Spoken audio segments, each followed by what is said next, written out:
Projek penaik tarafan jeti tambatan kapal nelayan di Kompleks Pendaratan Ikan Labuan, Kian Sam, akan dilaksanakan awal tahun hadapan.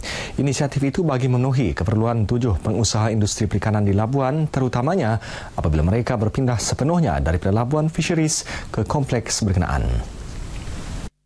Ketua Pengarah Lembaga Kemajuan Ikan Malaysia LKIM, M. Saidon Abdul Majid berkata, jeti sedia ada tidak dapat menampung kapal-kapal nelayan yang akan berlabuh.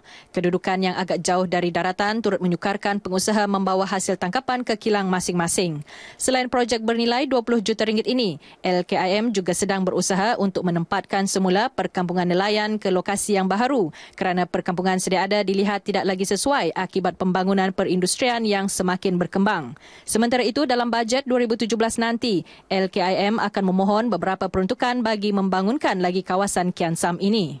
Kita merancang untuk membangunkan pejabat Persatuan Nelayan di kawasan sini. Jadi tertumpu pejabat Persatuan Nelayan, pejabat LKIM Labuan juga akan tertumpu di kawasan ini supaya semuanya akan integrated development berlaku dan dapat memacu pertumbuhan ekonomi.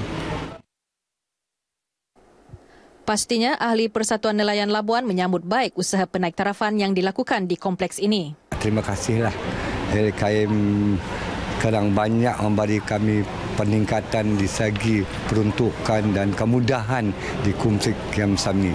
Dari masa ke semasa nampaknya perubahan setiap masa berlaku untuk meningkatkan nelayan-nelayan di pesisir pantai di Labuan.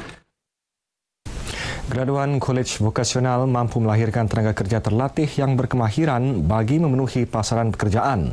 Pekerja yang mempunyai kemahiran teknikal dan pernah mengikuti latihan amali sangat diperlukan oleh pihak industri pada masa kini. Pada majlis convocation pertama Kolej Vokasional Labuan baru-baru ini, institusi berkenaan telah berjaya melahirkan 383 graduan dengan dianugerahkan Sijil Kemahiran Malaysia, Sijil Vokasional Malaysia dan Diploma Vokasional Malaysia. Dalam ucapannya, Timbalan Pengarah Pengurusan Akademik Bahagian Teknik dan Vokasional Kementerian Pendidikan, Muhammad Fauzi Abdullah berkata, dengan ilmu dan pengalaman yang digarap, pelatih harus memanfaatkannya dalam kehidupan seharian. Bukan hanya untuk merebut peluang pekerjaan semata-mata, tetapi juga dapat dimanfaatkan kepada masyarakat sekeliling demi kelestarian kehidupan. Beliau berharap kejayaan ini akan menarik lebih ramai pelajar sekolah berminat untuk mengikuti program pembelajaran berasaskan kemahiran. Pada majlis itu, pelajar program Teknologi Pembinaan Nur Azira Yusof menerima anugerah pelajar terbaik Diploma Vokasional Malaysia, peringkat Kolej Vokasional Labuan dan Kebangsaan 2012-2016. Saya berasa gembira dan bersyukur kerana sudah tamat pengajian dalam bidang teknologi pembinaan. Terima kasih kepada keluarga, pihak sekolah dan kawan-kawan yang memberi semangat sehingga saya berjaya. Saya berharap lepas ini saya dapat peluang pekerjaan lah. Golongan pelajar diseru merebut peluang yang disediakan kerajaan untuk meneruskan pembelajaran seperti mendapatkan bantuan beasiswa. Namun pelajar mesti berusaha memperoleh keputusan cemerlang untuk layak menerima bantuan itu. Ketua Pegawai Eksekutif Yayasan Wilayah Persekutuan Datuk Roslan Hassan berkata, usaha perlu ditingkatkan setiap masa dengan menelaah pelajaran untuk memperoleh keputusan cemerlang dalam peperiksaan.